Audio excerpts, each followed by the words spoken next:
Okay, well, I had two different mute buttons on. That's great.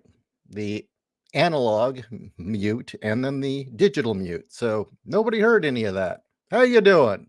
It's Tuesday. Anyway, how are we all? It is I, your pal, J.Ishiro, author and alien in a human suit. And I don't know, shit's happening, I guess. Okay. Romando says, I watched the Tuesday Nothing and would love a conservative Zoomer counterculture with 50s retrofuturism aesthetics. That would be awesome.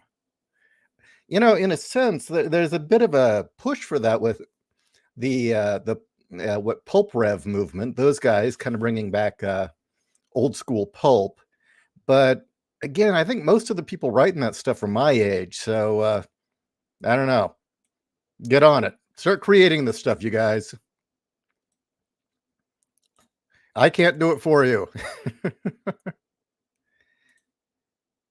Hey, yeah, Kronk, how you doing? It's been a while. The ginger one. Hey, Kronk.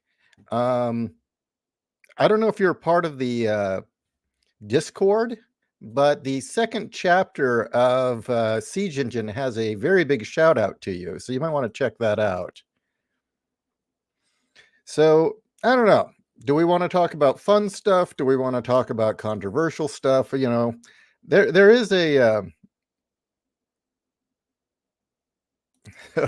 okay, horrible. And then Gen X created the pulp revival out of sheer spite and eye-rolling exasperation. There's actually some truth to that. That's a lot of our motivation. Is fuck you. You told us not to do this, so we're doing this. Or you told us this sucks, so we're going to check it out. I think that was actually one of the reasons the socialist wokies never really quite got us, is telling a Gen Xer not to do something or not to look into something was like an invite for us to actually, okay, well, why do they not want me to know this? But yeah, I don't know. I am curious. Like I said, I'm Gen X. I have my counterculture. I have my generational legacy. We have our art, and we'll continue to make it. And it is definitely our art, and others will enjoy it. But you know, yeah, we need artwork, and we need stories, and we need stuff and counterculture and music that is uniquely Zoomer. It's time, guys. Get to work. I can do all things through spite, which strengthens me. Don't do that. Bitch, watch me. Yeah, that pretty much sums it up. So here we go. Here's an invite to the Discord. So I'm going to start with something a little bit spicy, and I don't want to dwell on it, but I do want to start on it because this has been making the rounds in the news, and everyone's acting like it's the end of the fucking world. And frankly, I'm just kind of annoyed. But what else is new, right?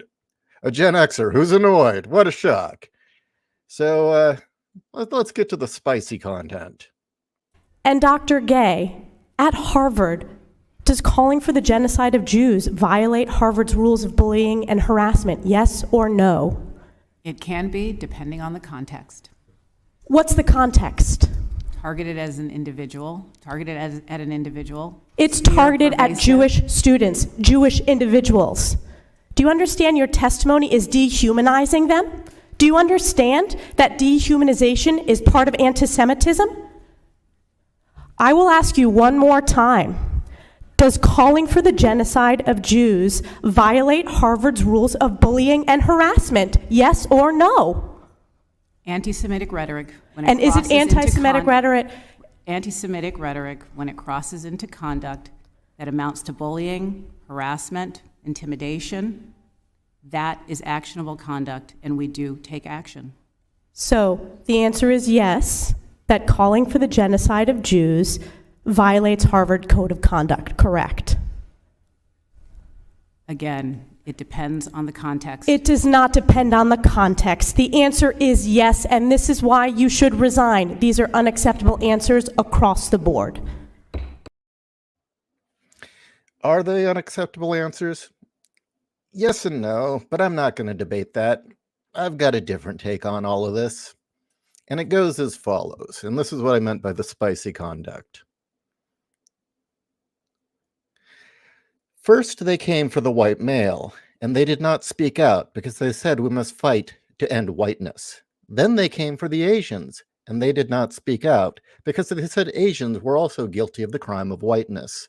Then they came for women, and they did not speak out because they said women were merely a social construct. Then they came for the children, and they did not speak out because they said that children had a right to gender-affirming care. And when they came for the Jews, nobody spoke out because the Jews did not speak out when they came for the rest of us. That's all I've got to say about this. You know? Oh, now we care. When all the Ivy League schools were busy talking about how we had to lop little boys' penises off and turn them into girls. Well, no, we don't need congressional hearings. Oh, for the last 20 years, all the calls of ending whiteness and destroying America.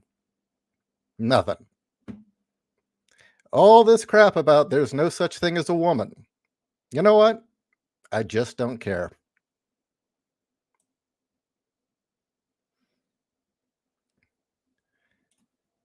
Okay. I don't give a shit. Don't use my tax dollars on that. Exactly.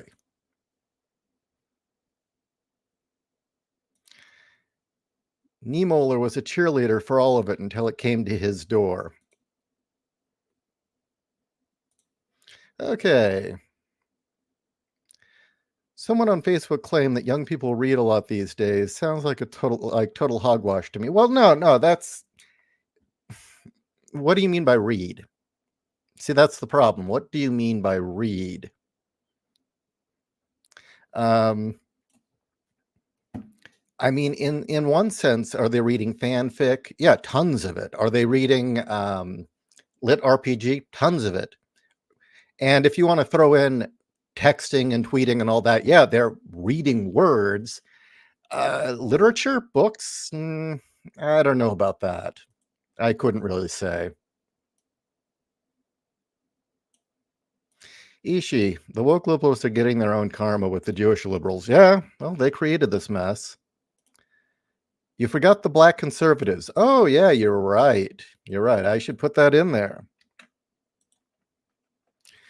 And what was it? The black face of white hate?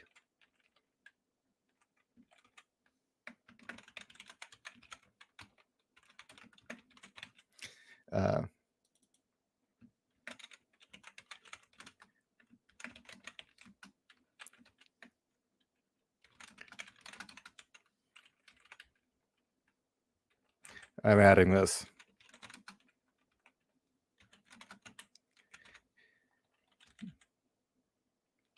Then they came for the black conservatives, and they did not speak out because they said black conservatives were the black face of white hate. How about that? That work?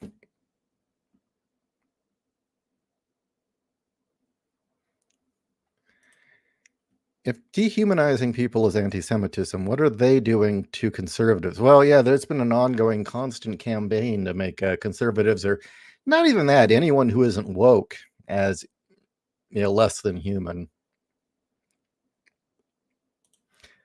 I would trade 100 Ta-Nehisi Coates and Ibram X. Kendis for Thomas Sowell having one more week of life. I agree. But no, I got to admit, just all this noise about what's going on in Harvard, it's like, oh, now you care. Now people give a shit. Yeah, all the calls for going out and rioting back in 2017, the so-called summer of love, nothing. Or, in fact, applauding it. I mean, these Ivy League schools have been creating insurgents for years and creating discord and hatred for years. And it's only now that the Jewish community gives a shit. I'm sorry. I can't give a shit. I just can't. I think as Americans, each of us has been targeted and beaten down and treated like shit and told all sorts of horrible things about us because we're Americans, or because we were born here, or because of something that happened 200 plus years ago, or colonialism, or take your pick. I just can't give a shit. Especially since, all of these banks and financial organizations were perfectly fine giving Ivy League schools tons of money when they were preaching this stuff. It was only when the target got leveled on the Jewish community did those banks and financial communities care about what was happening at Ivy League schools. Yeah, it leaves a shitty taste in your mouth, doesn't it? Sure does for me. So anyway, I don't want to dwell too much on this. I just had to say it. Had words in my head, and as writers do, I wrote those words. And I figure I'll post them to the Discord, and you can share them all you like if you want. Because that's how I roll.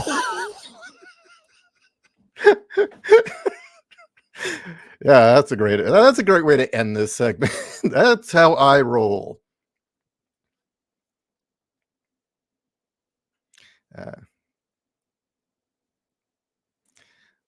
Horrible. They only care now that their ox is getting gored. Yeah.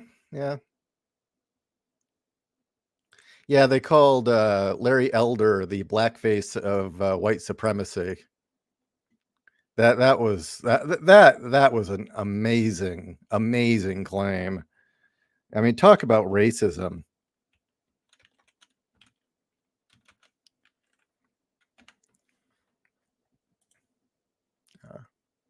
Let's see.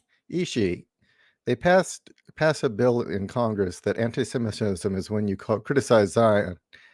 These will be applied to Brother Nathaniel too, and he's Jewish. Wait, they passed a bill in Congress saying that if you criticize Zionism, it's anti-Semitism. Well, I hate to break this to Congress, but not liking people is a right as Americans. And anti-Semitism, as far as I understand, has nothing to do with race. It has everything to do with culture. And I don't know. It seems like every other culture is fair game to shit on in this country. And like I said, we're Americans. We're allowed not to like people. We're allowed to say shitty things. We're even allowed to say shitty things to each other. That's just part of what it means to be an American, is we have the right to speak our mind. And you know what? If people don't like us for it, that's our own fault, So really, it's bullshit. That's an unenforceable law.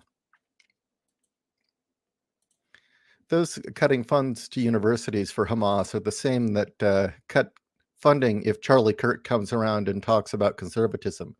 And they're the same ones that did that when Milo Yiannopoulos did his comedy tour. Remember that? And they encouraged riots.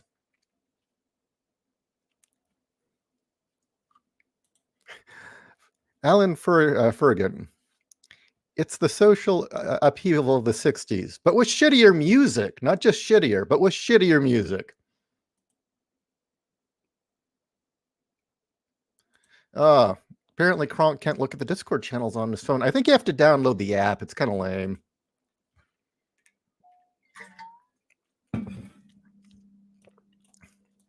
President Gay is trending. And the funny thing is, how many people are going to see that and think about, oh, is somebody gay running for president?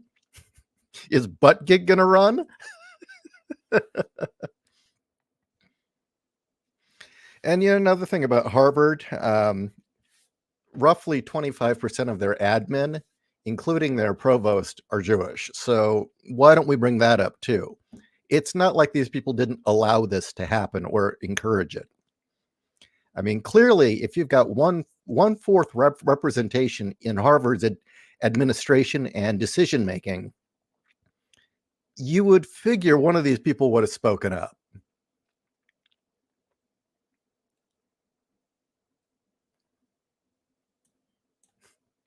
Okay. Me Grimlock says, well, this is Kronk. My faith in humanity was returned earlier when I saw an old woman give up her seat on a bus to a pregnant man with a beard.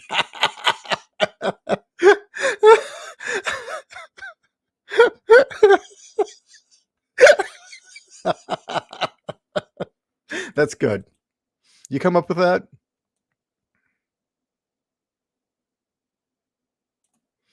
Ghostbusters, the mayor. Being miserable and treating each other like dirt is every New Yorker's God-given right.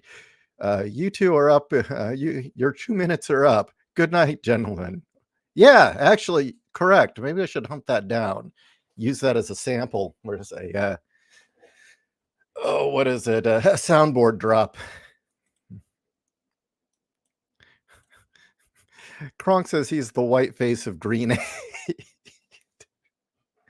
Dude, you're a ginger. You're a little more than just white. I mean, you're kind of ghost colored. You got those Celt genes. You can actually lean against a white wall and kind of disappear into the background like Cat can. Cat can do the same thing.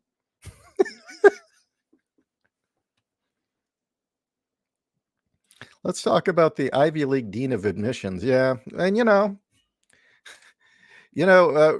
the liberals seem to be really, really all for making sure that Asians couldn't get into school when the Ivy League started deciding they were going to discriminate against Asians.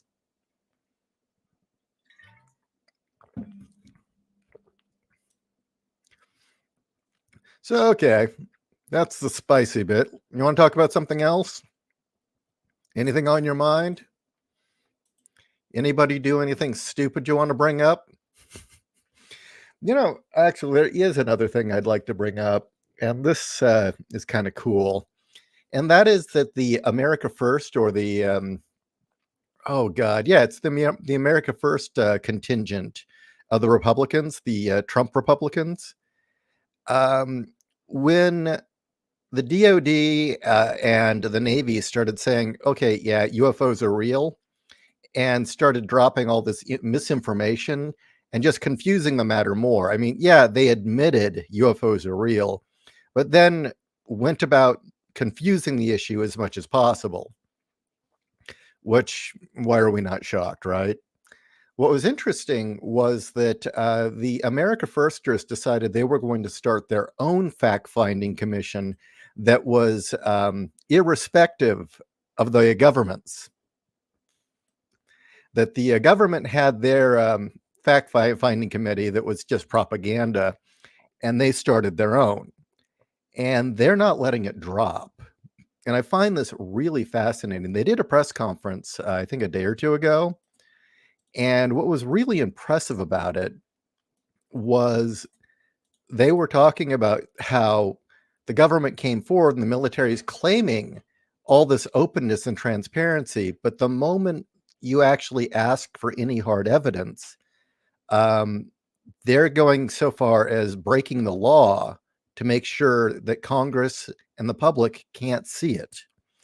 And that was it members of the National Defense Council or National Security Council tried to obtain some of the photos from the Air Force, which is actually the ones who have it's not the Navy, it's the Air Force that really everyone should be looking at. And by the way, notice that the America Firsters went after the Air Force. The so-called fact-finding mission that was presented to the rest of us was the DoD and the Navy, who don't know fuck all. The real intel on it is the Air Force.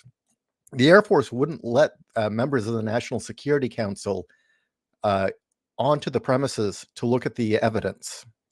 And they finally got an injunction and were able to. And these senators who saw these photos said, yeah, there is much, much more convincing evidence of these UAPs, as they're calling them. And there's nothing in these pictures that we consider a threat to national security. And even if they were, the National Security Council has a right to know about them. So I thought that was really fascinating that this kind of side group has been able to push this ahead when, obviously the government wanted to distract all of us with their UFO announcement, and they didn't get the response they were hoping for. Go figure. People's taxes are too high. People are having trouble buying food, and the economy's shit, and and inflation's out of control. Of course, no one gives a flying fuck about UFOs. We don't have time to. But yeah, once they didn't get the desired result, they just wanted to drop it. Did you notice that? They just dropped it right then and there. But these America Firsters won't let it go. And they've been turning up some really interesting stuff. I really hope they get the photos released. Because apparently the Air Force was forced to release to them photographic and video evidence. And the senators, who are far more trustworthy than the stooges that the NSA provided, like David Grush, that guy is such an he was a disinformation specialist. Did you know that? His job with Oh, the DoD was originally, he was a disinformation specialist to confuse the issue. And he was their UFO expert that was going to come out and tell us the truth. Yeah, right. So yeah, like I said, I'm really, really hoping that this stuff gets released. I am curious what they have and what it is the Air Force is so terrified to let everyone see. Okay.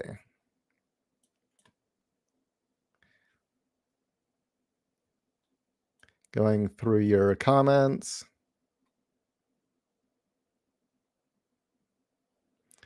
Give me a second. Thomas L. is the bomb Kronk. Godzilla, yeah, the new Godzilla film from the Japanese one, Gojira, looks fucking great. Unfortunately, the one for the MonsterVerse, I've liked all the MonsterVerse films. This new one where they're gonna, it's Kong and Godzilla team up to fight a red monkey.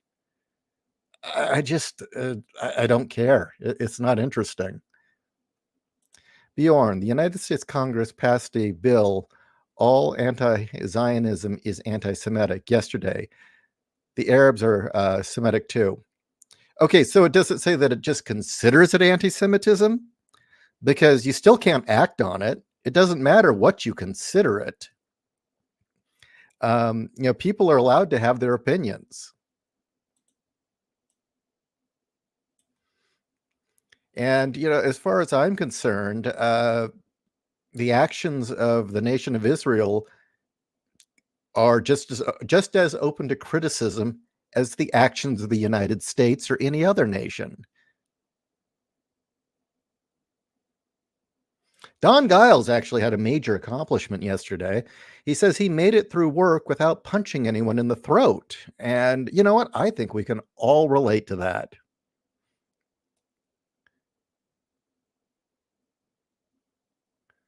Okay, going through here. Horrible. The problem of the 21st century West. Who are you going to appeal to these injustices to? Yeah. Kronk says he did a 23andMe. He's half orc and half European human, or half orc and 50. Wait a minute. That's an extra 6%, man. If you're half orc and 56% European human, that means you've got an extra 6% of genetics. Of course, if you're half orc, I guess that might make sense.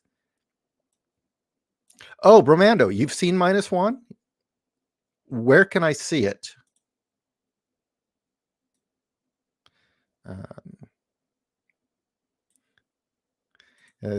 Looks like great grandma somewhere got flipped the old zucchini.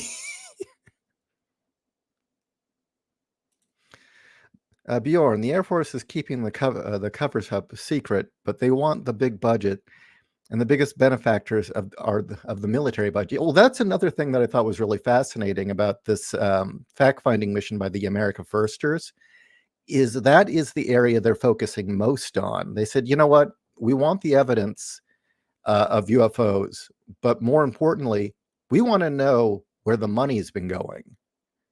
And if the money is really being spent on what you guys claim it's being spent on. Because, you can't just keep saying, well, this is top secret, we can't tell you. And I think that is a real good angle that no one's really pushed for in terms of the whole UFO debate, is that, well, the militaries admit these are real and has admitted that they've been studying them. Okay, so what have you been doing with the money? You've been hiding money. You've been hiding budgets from us. You're not supposed to do that.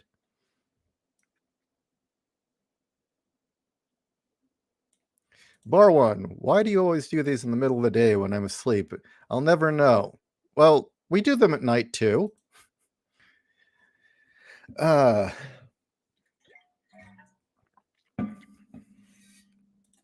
one, went from watching 4 movies this entire year to 4 movies in one weekend.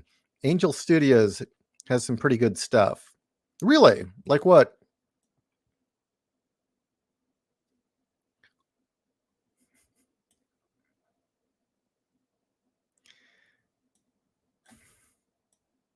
Okay, going through here. Yeah, Tweldy is Semitic.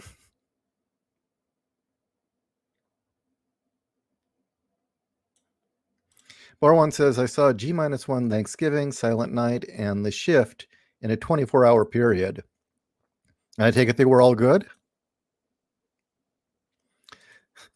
Kronk says 44% or counts as half.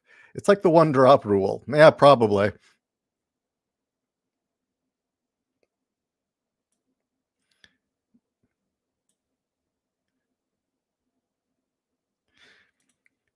Angel Studios are the people who released Sound of Freedom. Yeah. So, yeah, anyway. Going through your comments again. Okay, yeah, I'll see if I can't see it on the big screen. I really do want to see -1 in all its glory.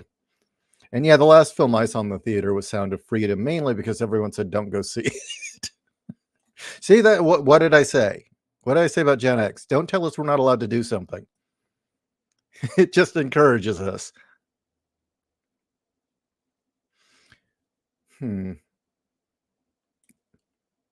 All right, give me another topic. Seriously.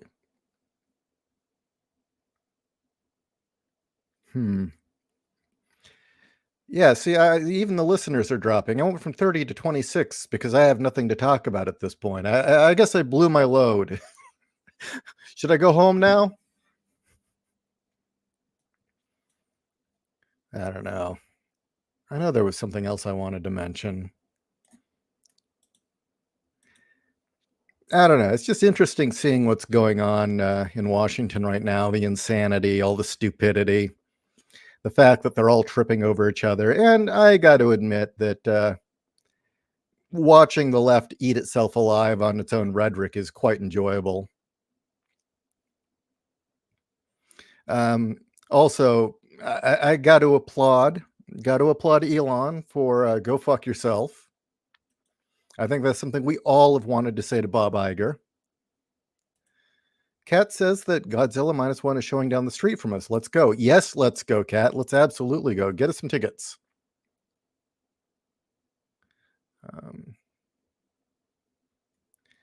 Bar One says, getting some wacky results with Bing AI generator. What are you generating? Well, I suppose there's another thing I could mention I've been doing since my headspace has not been the greatest. Here, let me open up the files and I'll share them. But first off, I've been continuing to work on the tall geese. I don't know if I may have fixed the paint chipping problem, don't know. But once it's complete, I will share. And then, because I'm obsessive this way, I started to think that I needed to know what the vehicles in Siege Engine look like just for my own benefit. So let me share these. And these are not final by any means. I mean, actually, I think, here, let me share this.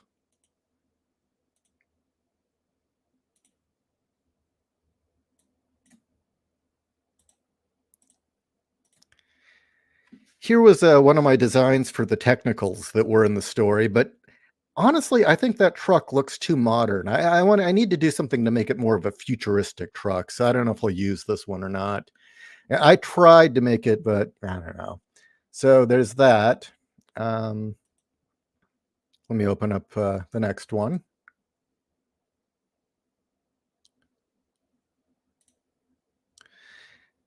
So here, let me. This is how far I've gotten so far. Let's see if you can even see that first. Let's make sure that's on. Yeah, that's on screen. This is my design for the Cyclops, which is what the Pretty Hate Machine is in the Siege Engine story. Again, I just wanted to have a complete visual of what the thing looked like. I plan on doing the Vlad and Dominator as well. So, yeah, making this thing has taken fucking forever. I mean, it looks simple enough, but no, doing the line art and rendering this has been a pain in the ass. And I got one more. I tried to do a Dillo, but I'm not happy with this one, so I'm probably going to take another pass at the design. But here was one of my designs for the Dillo.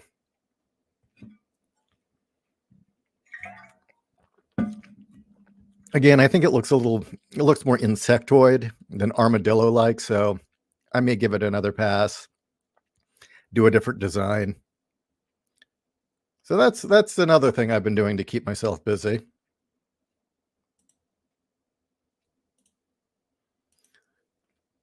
And the idea is when I release the book that I will include these in the story so that the reader has an instant idea of what everything looks like.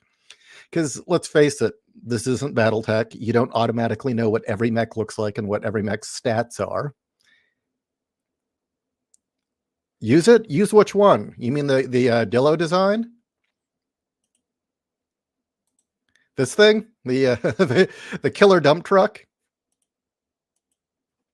I mean, okay, if you guys think it works, I'll keep it.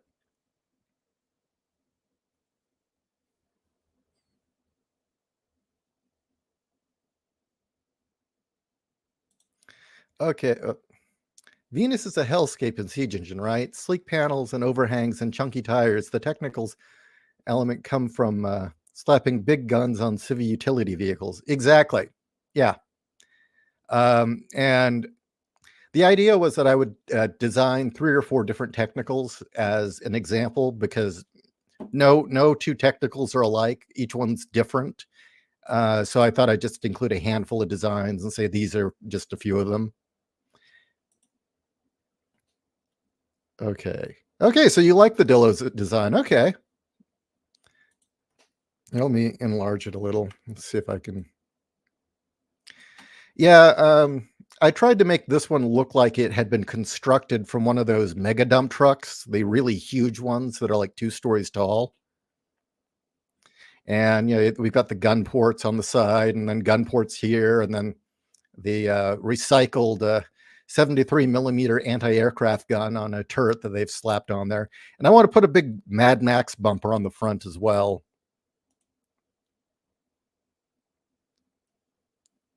Oh, I'm glad you guys responded well to this. I don't know. Books like this kind of are just begging for tech specs, And to a degree, I can't help myself.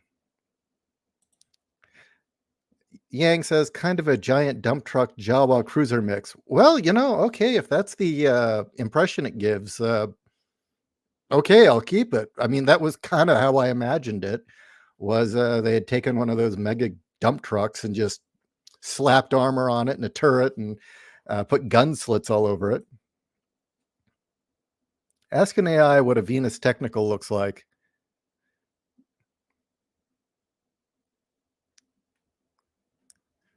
But okay, Wolf says the armor would cover it up. Well, actually, this is the armor here. I did a version without armor, and that's the unarmored version. And then I put the big shell on it, as you can see.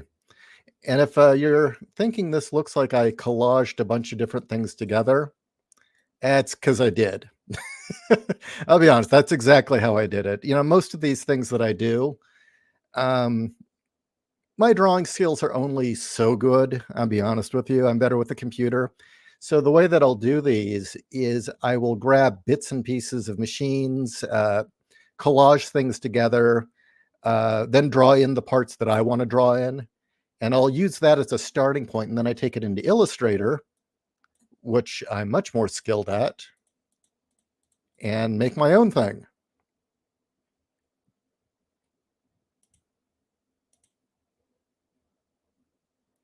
Okay. Killdozer meets dump truck. Yeah, exactly. Well, I don't know. How many of you guys have seen Warrior of the Lost World, which was a episode of Mystery Science Theater, and it had a guy with the talking motorcycle, and it was a really cheesy Mad Max ripoff? Anybody? Dildozer. Yeah. Well, remember in the story, they were nicknamed Armor Dillos. So there's Dillo for short. So a human AI artist. Well, I don't know if I'd go that far. Yes, and it had the paper chase guy. Of course, Bar One Studios would know what I'm talking about. I don't know. When I was writing that chapter, the battle scene on Venus, I kind of kept picturing Mega Weapon, but better. I kept imagining it looking like Mega Weapon with a big armored shell and guns all over it.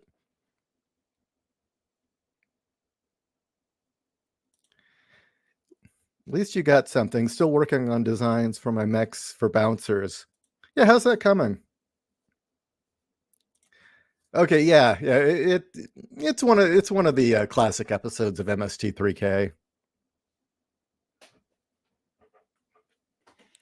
Yo, Godzilla saw yourself in the theater lately. Ishii, have you been working on that Zaku diorama? Very slowly. I've been watching a lot of videos, figuring out how I was going to do it. No, actually, that's another thing I worked on. Let me open that. Turns out that Gundams are HO scale, which is the same scale that a lot of those train sets use.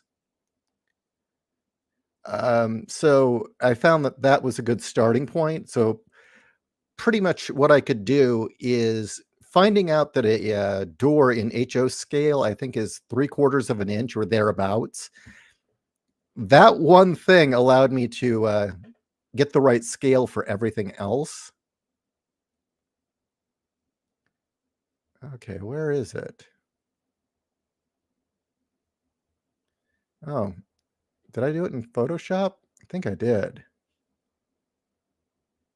Huh. Okay, I'm going to close this out. Quickly, for those who didn't see it, here is the Cyclops in all its glory. Nearly done. And here was one of my ideas for a technical. Actually, I think I have one more.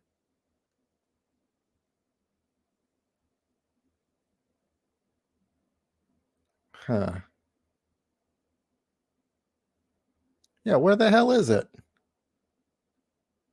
says recent files, but it isn't.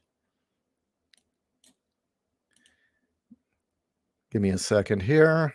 Again, the worst thing I can possibly do while being on the air is dead air. So I will try and mumble. I'm sure you'd love that. Oh, okay. I haven't started the other one. That's why I don't have it.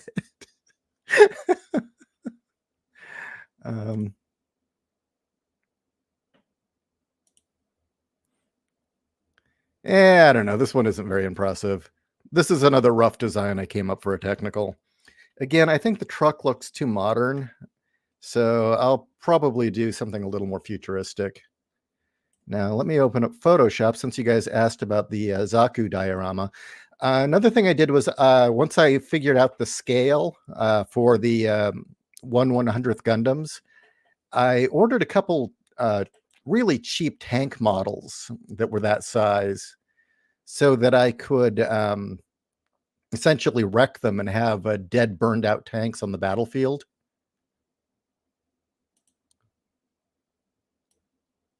Wow. You know,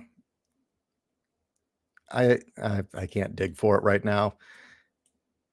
Anyway, no, what I was going to share, but I can't find right now, is I also did templates for buildings so that I could print them out and then glue the template onto poster board, or not poster board, foam core. Cut out the doors and windows, lay on textures, paint them, burn them, and go from there. So that's what I've been working on. I'll just mumble. Joke's on you. We're here for the gray ASMR. With the story of Zoids, the new century or chaotic century, I'm writing prototype to get my writing skills fired up. Reading your book certainly helps. Oh, good. Oh, horrible. Gundams are HO scale. There's an unexplored model trains mecha thing there. Hornby wing, Triang Zero. Well, that's another thing. I am going to have a derailed train in the diorama because there's this art center that Cat goes to, and every once in a while they clear out their warehouses, and you can just go in and take whatever you want and give money as much as you please. She found an old train set that somebody was giving away. So yeah, there's going to be a couple train cars that are derailed in the whole thing as well. And I can share this too. I suppose this might help give a sense.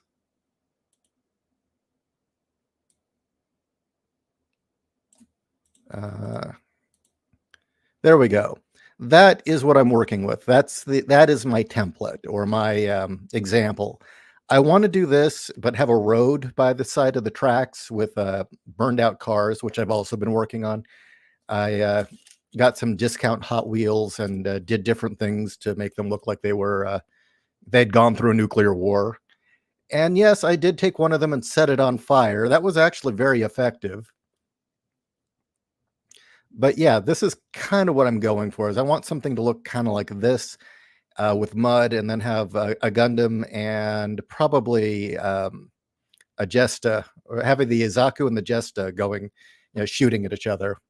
Oh, thanks, Chris.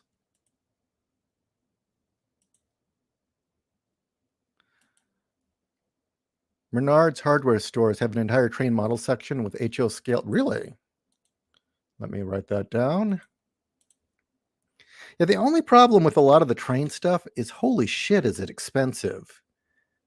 And the only problem with that is, I don't know if I want to pay a whole lot of money for miniature buildings and park benches and shit that I'm going to then burn and make them look like they've been through a nuclear war.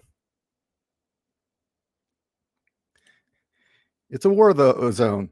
That means a Waffle House. You know what? I'm going to try and do that, Harble. You've laid down the gauntlet. I want to put a Waffle House in there. For bouncers, I nerd to the subtle aesthetic design. Well, actually, talking about aesthetic design for vehicles is a great thing to bring up. One thing that I've really appreciated about Gundam is they've done a really good job of making the Zaku design ethic, the mobile suit ethic, and the Gundam design ethic very different. You can recognize them on site. They're all built on different chassis, essentially. And when creating a world, it is important to think about the, how would I put it? The ethos of the society you're portraying. For those of you who read Siege Engine, when I'm talking about the mechs that are being used that are primarily built in what is it? It's the United American States. Yes, this is a post-divide, and there's the United American States. The mechs that are built in the United American States have a certain look. They have a very modular, very functional look. Well, you saw what the Cyclops looked like. And then when I got into talking about the Russian one, the Russian mech, the Vlad, I said it had a brutalist design ethic. And if you look at Russian design, they tend to make their vehicles big, and they all kind of have this blunt look like you could beat someone to death with it. And it's just reflective of their culture. They live in a culture that's a very harsh environment. Everything they build needs to be able to go through sub-zero winters and still function. And they have a size fetish. In fact, they've definitely got a bit of an inadequacy issue. If the United States makes something big, they'll make something even bigger. And there's a full history of the Soviet Union and then Russia building vehicles strictly to make them bigger than the one America had, or simply to put a bigger gun on it than the one the United States has, and it kind of not working or backfiring on them. But yeah, so that's something to keep in mind when creating your setting, is that each faction or each culture would have a design ethic. If you look at our culture right now, the Chinese design ethic is going to be brutal. Cheap copies. That is the Chinese design ethic. Cheap copies of everything. And a lot of it is for show. Apparently, you don't want to buy you don't want to buy Russian gear manufactured in China or the Chinese version. You don't want it. One thing I've noticed about British designs is British designs tend to have this sort of awkward, chunky look where it's functional, but there's always something a bit awkward about it. And there tends to be a lot of bells and whistles on it. Jerry Anderson, who did the Thunderbirds, really captured what a sleek British design ethic would look like. And if you compare the Thunderbirds to, let's say, like anime, you'll notice that the Thunderbirds have kind of a weird, sort of awkward look to them. I think we all know what the Japanese design aesthetic is: compact, ultra detailed, fast, complicated. Trying to think of any other cultures I can pull off the top of my head that you could just, well, shit, look at the design ethic of Germans. Very efficient. German cars, German tanks, it all has a certain look to it. And if you can bring that to your world setting, it really helps, again, divide the factions, make it very clear who's who and who's doing what, and it just makes it more believable. For those of you who have seen David Lynch's version of Dune that was done in the 80s, which was a very troubled production and never got a proper cut, unfortunately. The way that they went about it is they had design ethics for each culture, and different groups would design what each faction looked like. And so you had the Harkonnen design ethic, you had the Atreides design ethic, then there was also the Spacing Guild, who had an almost Borg BDSM look, and it was just it does a lot to enrich the setting. They have a bit of a size fetish. Russia has always been a bit odd like that. There's a historical in-joke about Russian gigantism. The Tsar tank. Yeah, exactly. Germany's got a thing for size too, but it's a bit different. Germany has a thing for overkill. It's like, yes, your light switch is good, but have you tried a German light switch that is more efficient and better? It really is kind of that mentality. As you think your light bulb is good, look at the German light bulb.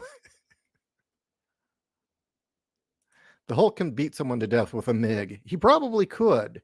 You know that just to give you a sense of the difference in design, the American design ethic is like a scalpel, or it used to be. I don't know where we are now. Our military is so fucked up.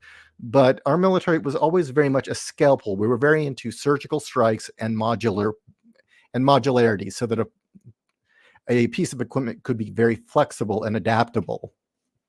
Now, there's also a level of fragility that comes with that, or a need for a lot of maintenance, unfortunately. But we're very into high performance and precision. Like I said, the Russian design ethic is a fucking sledgehammer. And another good example of the difference is in our fighter jets, we have state-of-the-art microcircuitry, dual processors, and the interfaces for our vehicles now are based on video games. They've had video game designers design the interfaces for both the Raptor and the Joint Strike Fighter. And I think they're now doing the same for other for ground vehicles. I know they're trying to do it with the drones. Meanwhile, Russian aircraft, apparently their interfaces are designed by engineers, and so they're often very impractical and not ergonomic. Also, the other thing that's kind of interesting is that they don't use microprocessors as much. Even to this day, their fighter jets have a bunch of vacuum tubes. And that's because they're more weatherproof. They can survive the harsh Russian environment and EMP. But yeah, just was that helpful? In Russia, you cuck wife. British design, hewed from a block. Yeah, kinda.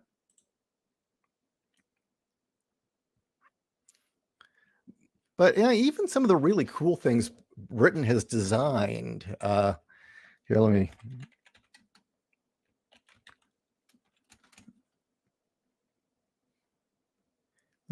Just a few examples here.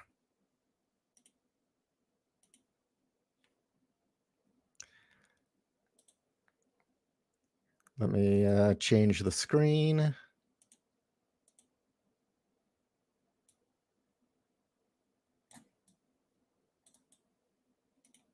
Yeah, here's the Avro Arrow. Now, I believe this was a Canadian. I think they did this with Canada. But you see how it's like almost there? Okay, yeah, this one was Canadian. I'm sorry.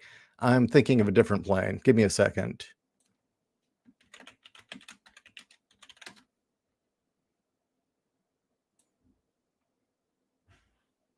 Oh, well, here's a good example.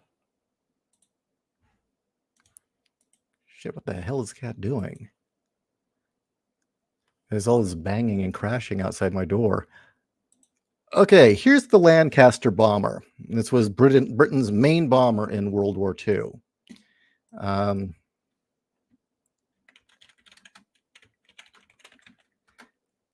Very effective, did its job well, but there's kind of a clunkiness to it, isn't there? By comparison, here's the American B-17, the equivalent American design to that bomber. Yeah, I think hewed from a block is the right way to describe the different ethics. Let's see if I can find that plane. It's not the Valkyrie. God, it's been too long.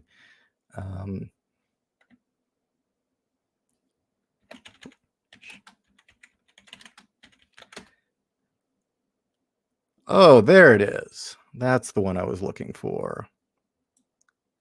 The Vulcan. Now, aircraft enthusiasts will know what I'm talking about. Again, here, this was a very functional design, apparently. This is the Vulcan. You notice it just kind of looks awkward. It's a cool plane, but it doesn't quite look right. Japanese design aesthetic, packed full of tentacles. Well, that too. Yugoslavia design, small, slow, cheap, breaks very easily. I remember the Yugo. Russian body armor, airsoft certified.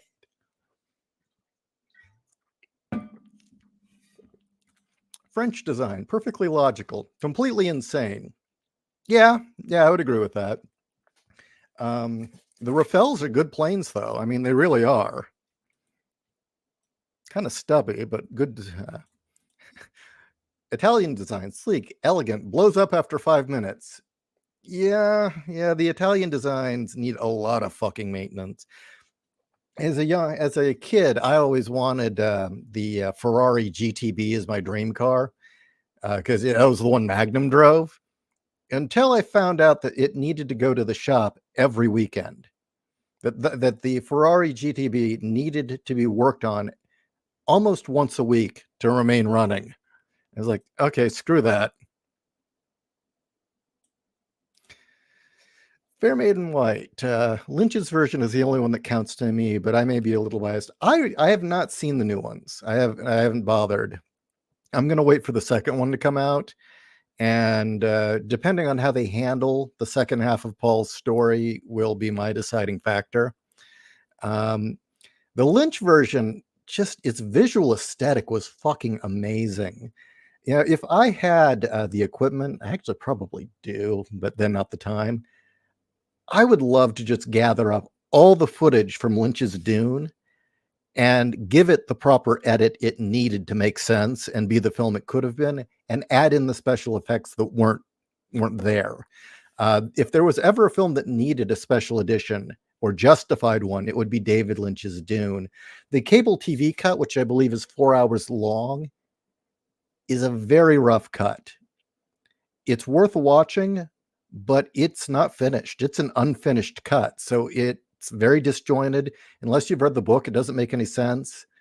But yeah, and if you watch the cable cut that's 4 hours long, there are a lot of scenes where the special effects are not in it, where they'll raise up a gun and fire and nothing happens, and then the guy across the room falls over.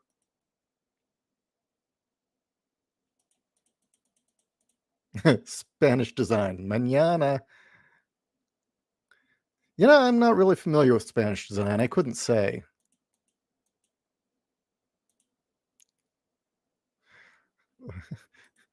Look at those German mine extractors. Yeah. The Germans have a shit obsession. Scheiße. Scheiße dog. A German tank has a room in the back for masturbation.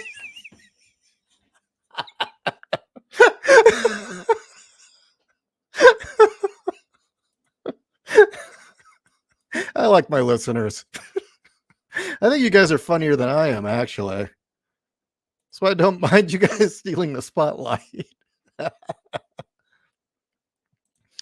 Alan says, yes, Lynch had the look and feel, but not the story. Yeah, it was just a mess. Sci-Fi got the story down, but the production values were High School Drama Club. Ouch, were the production values bad in the Sci-Fi version. There's another one that could really justify a director's cut or a special edition with better effects. Although William Hurt as Leto just did not work for me. Of course, how do you top the dude from Das Boot? The captain from Das Boot is Leto. Tuweldi, African design doesn't exist. Purple face cry.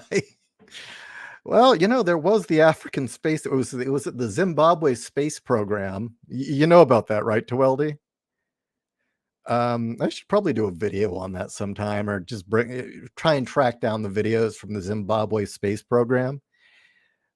It really was a window into, I mean, in a way, it's funny, but at the same time, it's kind of sad because it's a window into how poorly informed and I guess immature the culture is, that they would even think this was a good idea.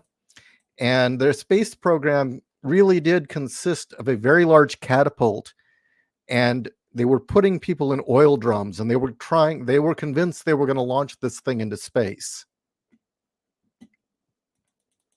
I'm not making this up. You can look this up on YouTube. The Zimbabwe space program. They were catapulting people in oil drums.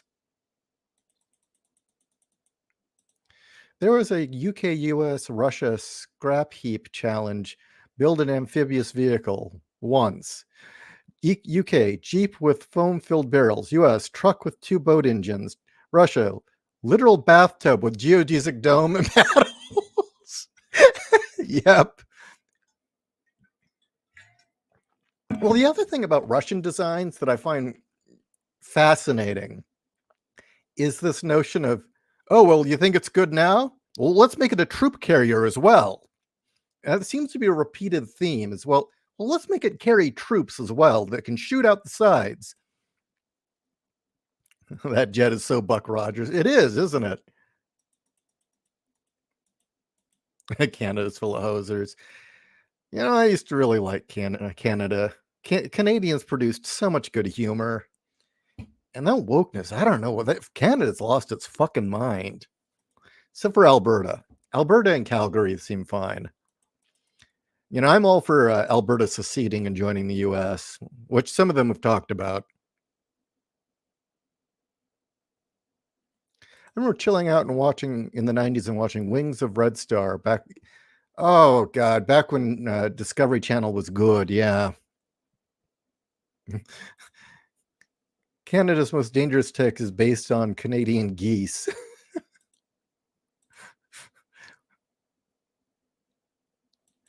Well, they really did build this thing. I mean, apparently it worked really well. It was going to be a nuclear bomber. And then it got canceled at the last minute after they finished it.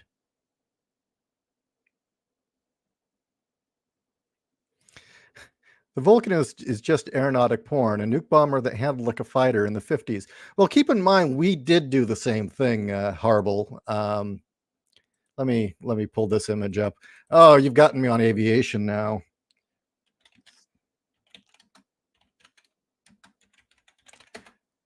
Give me a second. You want to talk Buck Rogers looking designs. Oh, come on. Give me a good picture of it.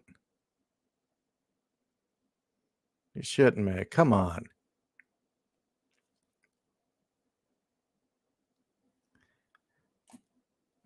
This will have to do. No, that's it. This will have to do for now. We did our own attempt at a nuclear bomber that handled like a fighter, and that was the B-58 Hustler. And it apparently worked really well once in the air. That was the problem, is apparently landing it was kind of not easy. There were a few other things. It was kind of ahead of its time. It was outperforming the available technology. But yeah, we made a nuke bomber too that handled like a fighter. Flies by a mountain and you lose it. Cat, Russian design, must be able to use as a troop carrier. Must be able to use as a cudgel when when all else fails. Yeah.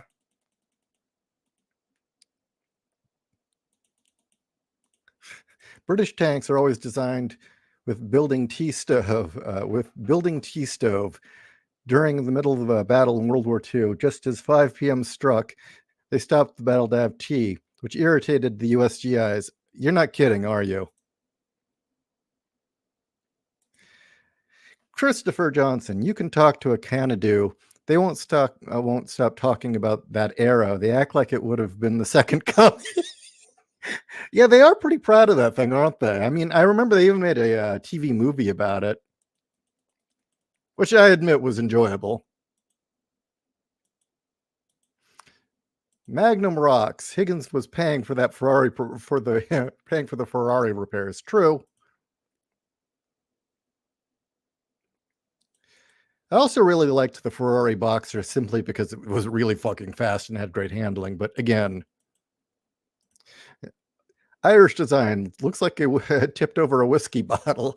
Now, I think the Irish design would basically be it has to have a pub attached, or at least a mini bar. Irish design, non-existent, too busy getting laid. Yeah, the Irish weren't really known for manufacturing, or at least designing shit. Let's see, Irish inventions. I mean, Irish Americans are a different issue.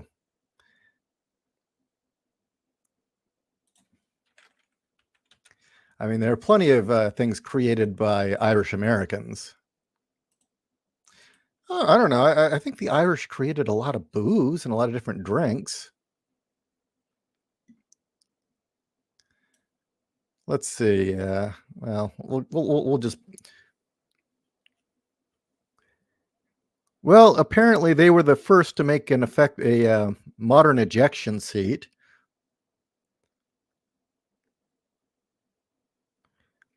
I don't think cheese and onions, salt and vinegar crackers count. I'm looking at Wikipedia. Yeah, not a whole lot of things listed here.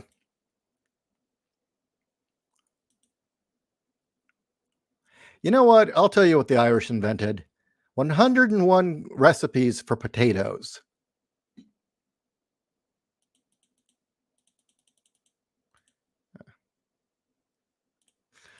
You're still going on about the Germans, are you? Sutter Kane. Yeah, exactly. Oh, it was the Zambian space program. Was that the one? Our gyro training is putting Mbeki down the hill in an oil drum. Okay, so it was Zambia that did it. Yeah, that was another one of their training. They were putting people in the oil drums and rolling them down hills. So it basically kind of like jackass stunts. The British space program included a tall ladder on the tallest building in London. Oh, the Brits have a space program. It's just not very big. The Cyclops looks like a Victory-sized Gundam mobile suit. Okay, well, I haven't gotten to this yet in the story. I've talked about this a little bit in Siege Engine, but I do get into this thing where the initial designs of the Siege Engine technology, I have a company called Spartan Dynamics that was the one that invented them, and they're a United American States company. But the idea in it, I have this whole story about a lawsuit where it was discovered that a lot of the designs of the initial suits were in fact based on Gundams. And Bandai tried to sue them for copyright infringement. The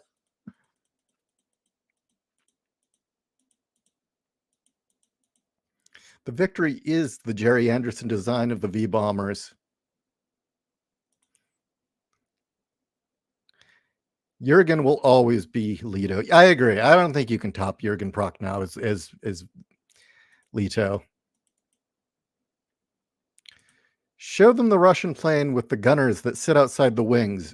Don't forget, in sub-zero temperatures. I don't know which plane that is. I think that was a World War I or an early World War II plane.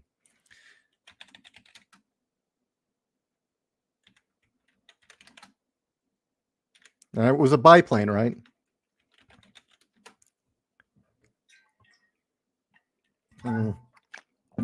Yeah, I can't find it. We'll see. No, they just keep showing us the Bear bomber. Yeah, it's not popping up. If you can find it, Kat, I'll share it because yeah, that thing's hilarious. Yeah, the Russians did have a plane. It was a bomber, and its tail gunner and side turret gunners were sitting in what was essentially a cup with a machine gun. There was no dome, nothing.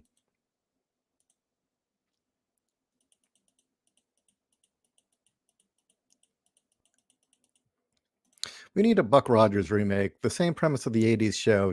Tough, manly 80s astronaut comes to the future where mankind has become weak and effeminate. Just change it. Yeah, Jim, from the 25th to the 21st. You know, you're right. A Buck Rogers now would be very, very relevant, a remake. And as I recall, in the Glenn A. Larson production of Buck Rogers, the other thing was that Earth had become too dependent on machines, and their fighter pilots kept getting shot down because they were letting the machines do all the thinking, and they were getting their asses kicked. And what Buck did was show up and show them how to dogfight again. And the Irish created surviving as an art. Yes, we did. And we also produced a fuckload of good writers and poets. So, each culture. Irish invention. Alcohol and then nothing after that. A lot of Irish comedians, too. Hey, the Irish invented some really good car bombs.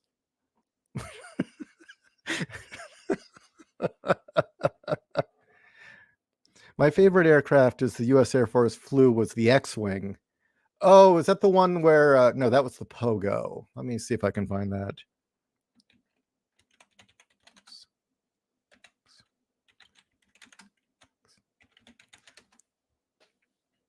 See if I can find that without getting a bunch of Star Wars shit.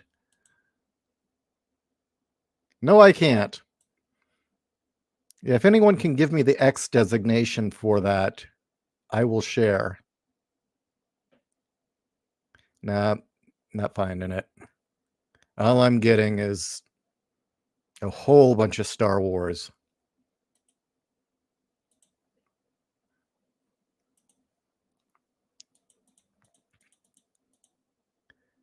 Okay. Going through your comments. There's a hell of a long break in Irish inventions after potato whiskey. Fucking Irish or fucking work. Okay. Irish also known for boiling stuff for 10.5 hours. Well, that was to make sure you could eat rotten food.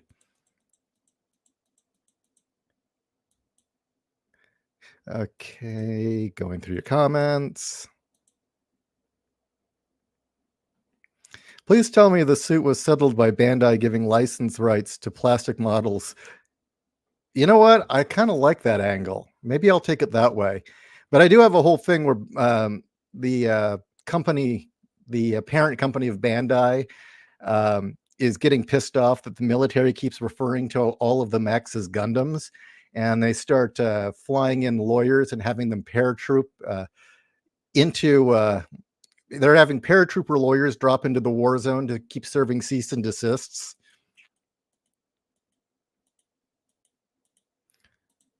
You should, Ishi, you should check out Dark Skies. They talk about a lot of interesting aviation stuff. Really? Dark Skies. See, I'm only aware of 2 Dark Skies, and both of them are about UFOs. One was a mini or a TV series in the 90s, which was pretty good. And then there was a really good film called Dark Skies that was an abduction tale. It's actually a movie I think is way underrated. So I've never heard of Dark Skies as an aviation show.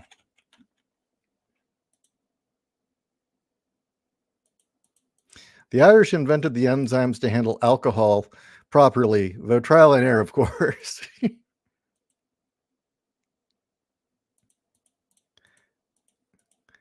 Okay, Kat thinks she's found the name of the plane.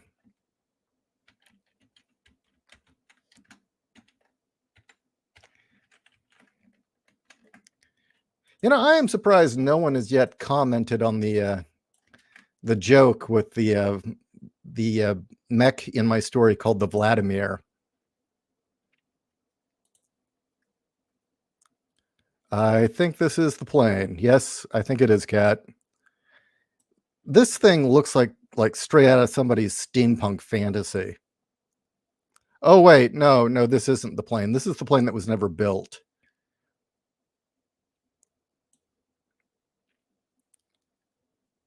Huh. Yeah, these are all, no, that doesn't, it never got built. This is like, here, let me share this. Oh, fuck you. You know, search engines have gotten really obnoxious. You can't share that graphic. This thing. Oh, well, no. The gunners are exposed, but they actually had a plane that flew that had the gunners exposed. But yeah, look at this thing.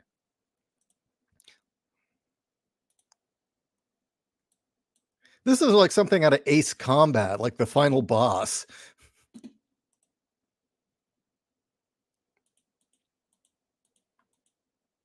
The only reason the British space program is shit is because they didn't capture Nazi scientists.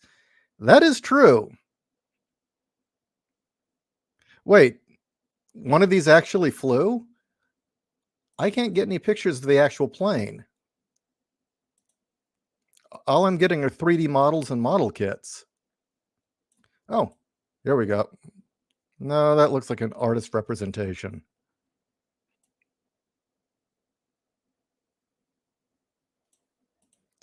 I don't know. Listening to me search on the internet probably isn't fun, so. But no, they had a biplane as well where the gunners were exposed. Oh, yeah, you're right. Well, it seems like any of these pictures I try to share leads to links that say I can't share. So, or, I don't know. Whatever. Oh, here we go. Yeah? I put a link. Oh, thank you.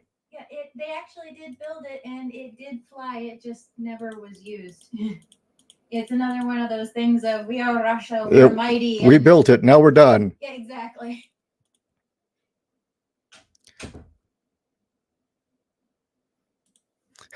Horrible. We can't deploy large scale power armor suits. Jag says no. um, all right, give me a second. I'm gonna open up Kat's link, and then I will share it.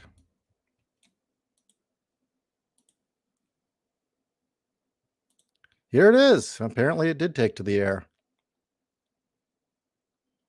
This thing's insane.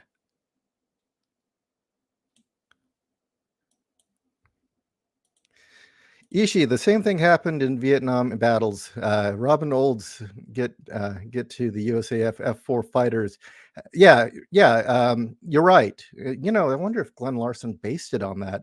Robin Olds is the greatest fighter pilot to have ever lived, in my opinion. He served in World War II, Korea, and Vietnam. He flew P-38 Mustangs, flew the early Sabre jets, then the F-4 Phantom. I mean, that guy did it all. And to top it off, to show just how much of a Chad he is,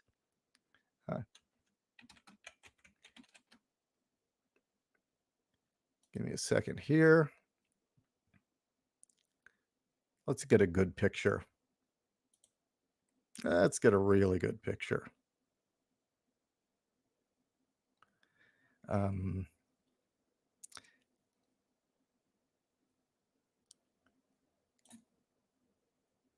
Let's see. Well, I'll share this one for now. This was his wife, Ella Raines, movie star. Really, really underrated actress. She kind of got ran out of Hollywood after the commies took over. She was one of the people that was turning the commies in, and good for her. There was the conservative contingent in Hollywood at that time that were turning in the commies. And the moment she was very, very verbally anti-communist. So when the commies finally took over Hollywood, she couldn't get work anymore. But she was in a film called The Phantom Lady that is well worth seeing. And yes, that is the inspiration for the comic book and the comic character. And let's see what else. The Phantom Lady is a great film. And I based Asnith in the Second Case File Arkham book on her look. How many lawyers accidentally get stepped on?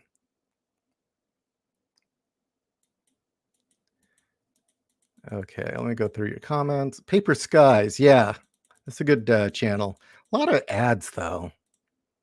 Looks like something Miyazaki would have designed. Needs more fins for flapping. Man, isn't Namco Bandai almost 90 Shonen Jump games at this point? If it isn't Pac-Man or Tekken, it's almost all jump games or JRPGs. Not that I'm complaining, but does anybody miss Dig Dug? Yeah, Dig Dug was a bizarre game. Dig Dug.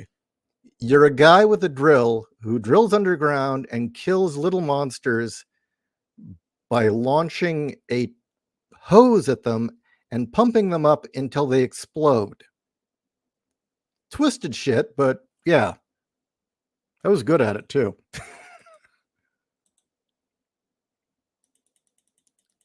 Okay, I'm going to rush through your comments here because I'm kind of running out of steam. As jets got faster, experts said dogfighting was over. They learned the hard way. And you know what? They're saying that again. They're saying, oh, well, dogfighting is a thing of the past. They keep saying this over and over and over again. And it always comes back to bite them in the ass. And one of the reasons that dogfighting, I don't think, will ever go away is because at the end of the day, generals so often want visual confirmation before engaging. It is amazing how many times they finally get to a war. The rules of engagement are very strict, or they don't want to hit civilians. And suddenly it's, well, let's get visual confirmation before you fire. And now you're in a dogfight because you're in visual contact with the enemy. And yeah. I bet you're right about Robin Olds being the inspiration for Buck Rogers, the 1980 series that Glenn A. Larson did. Same guy who did Battlestar Galactica and Knight Rider, by the way. Look up the Dig Dug movie by Corn Pone Flicks. Okay. Dig Dug, first gen inflation porn. The Russians built a flying light tank. Oh, yeah, that was a bad idea.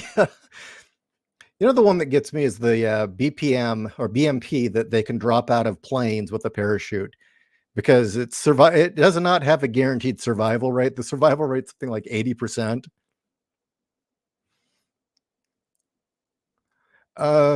Chris, do you want me to see if I can give you here? Let me get you a link to that headshot. Oh, wait a minute. Are you making a lewd comment? You're almost done.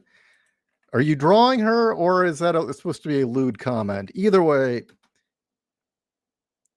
here's a link to what the photograph on screen. Yeah, Ella Raines was fucking hot.